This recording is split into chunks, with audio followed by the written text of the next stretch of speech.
வணக்கம். இன்றைக்கி ஜானூஸ் கிச்சனில் சிகப்பரிசி அவுல வச்சு ஒரு ஸ்நாக் ரெசிபி பார்க்கலாம். நான் 2 கப் அளவுக்கு சிகப்பரிசி கெட்டி அவுல் எடுத்திருக்கேன். முதல்ல இதை ஒரு 2-3 வாட்டி தண்ணி ஊற்றி கழுவிக்கலாம். இந்த மாதிரி கழுவும் போது அதில் இருக்கிற உமியெல்லாம் நல்லா வந்துடும்.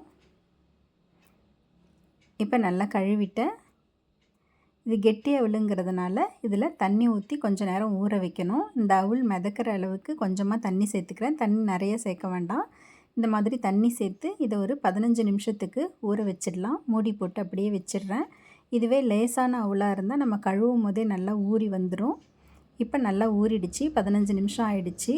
நல்லா பொலன்னு ஊறி வந்துருச்சு. இப்போ இதில் 1 கப் அளவுக்கு தேங்காய் துருவல், நல்லா இந்த மாதிரி பூவாக திருவி வச்சுருந்த தேங்காய் துருவல் எடுத்து அதில் சேர்த்துக்கிறேன். சேர்த்துட்டு நெய் சேர்த்துக்கிறேன். ஒரு 4 டேபிள் ஸ்பூன் அளவுக்கு நெய். இந்த நெய்யை கொஞ்சம் உருக்கி கொஞ்சம் கதகதன்னு சேர்த்துக்கலாம். சேர்த்துட்டு அது கூட இனிப்புக்கு தகுந்த மாதிரி சர்க்கரை சேர்த்துருக்கேன். இந்த நெய் கொஞ்சம் கதகதன்னு வார்மாக இருக்கிறதுனால இந்த சர்க்கரையும் அது கூட சேர்த்து நல்லா கொஞ்சம் மெல்ட் ஆகி வந்துடும்.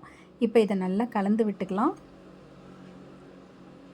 நல்லா பொலன்னு அழகாக கிளறி விடலாம்.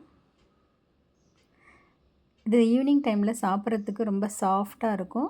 பிள்ளைங்கள்லாம் ஸ்கூல் விட்டு வந்தால் ஒரு 1/2 அன் ஹவர் முன்னாடி செஞ்சு வச்சுட்டா ஸ்கூல் விட்டு வர நேரத்தில் பசங்களுக்கு இந்த மாதிரி கிண்ணத்தில் போட்டு ஸ்பூன் போட்டு கொடுத்தா விரும்பி சாப்பிடுவாங்க. ரொம்ப சிரமம்லாம் கிடையாது இதை செய்யறது. ஈஸியாக செஞ்சு முடிச்சிடலாம். அதே நேரத்தில் குழந்தைங்களுக்கு ஒரு ஹெல்த்தியான ஸ்நாக் ரெசிபியாகவும் இருக்கும். தேங்க்ஸ் ஃபார் வாட்சிங்.